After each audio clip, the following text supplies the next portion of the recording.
তার বুকে কি একটু মায়া দেওয়া হলো না? জবাই করছে, জবাই করার পরও সে আসক্ত হয়নি, ক্ষিপ্ত হয়নি। তারপরেও তার ডানা, পেট এইভাবে তাকে কুচি কুচি করে গোটা শরীর প্রকাশ্য নির্মম ভাবে তাকে হত্যা করা হয়েছে। এবং শুধু তাই না, হত্যা করে মহল্লাবাসী, প্রতিবেশীরা তারা পলাতক হয়ে চলে গেছে।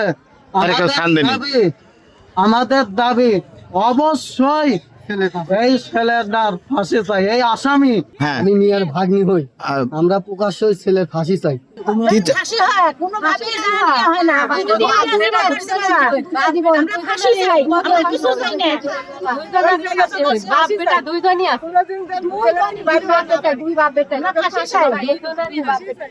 আমরা পুলিশ প্রশাসনের কাছে আমাদের একটাই দাবি, আমাদের ভাগ্নিক নির্মম ভাবে কুপিয়ে মারছে। এই হত্যার আমরা অবশ্যই বিচার কামনা করি এবং দুর্দর্শ দুটা জীবন একসাথে এক মিনিটে শেষ করে দিয়েছে। তাহলে এতদিন সংসার করলো। 32 ইঞ্চি জেভিকো টিভি এখন মাত্র 15,000 টাকায়, সাথে পাচ্ছেন 3 বছরের প্যানেল ওয়ারেন্টি। ছেলেকে আমরা তিনজন নিজেই ধরেছি, বানিহাল থেকে এসে ধরা পড়ছে মানুষ কুঞ্চিরে, একটা মানুষ কোটি কোটি মানুষ রাস্তা দিয়ে একজনও হাতে ভাইসে কে ধরবি? ধরা খাইছে। হ্যাঁ ধরেছি, ধরার পর উই উপর দিয়ে শেষ দেওয়া আছে, বাইরে একটি তাল উঠছে না, উঠিচ্ছে না, কিভাবে খাচ্ছে বুঝছেন, ধরা খাচ্ছে।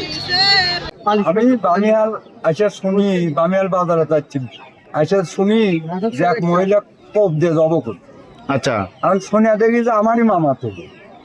এখন ওরই বোনের আবার ওর ভাইও আছে আমার সাথে। এখন ওকে আমি যা করছি, কে রে কুঞ্চির একজনে বলে মারি হেল দিছে জব করে করছে কেউ। এখন এর মধ্যে ওর কাছে মোবাইল আসলো, ওর ভাইয়ের কাছে, ওর ভাই আমার সাথেই আছে। যে আমি থেকে করছি আমার বোনের জব করে, আমি কিন্তু আমিও তো শূন্য গণ্ডগোল করছি, ভাই আমার বোনের জব করছে, তার কেউ ধরে পারি। তখন আমরা তিনজন আসছি, আমি, সাগর আর রব্বি, ওর ভাই, ওই মিয়াচলের ভাই। আমরা এসে দেখি যে প্রচুর মানুষ ওই যা ওই পুকুরের কাছে ওই ডিবের ওটি শেষ দা দিয়ে আছে, ওর কাছে কেউ যাচ্ছে। আমরা তিনজন যা ধরিয়া বাইন্দে দিয়েছিল।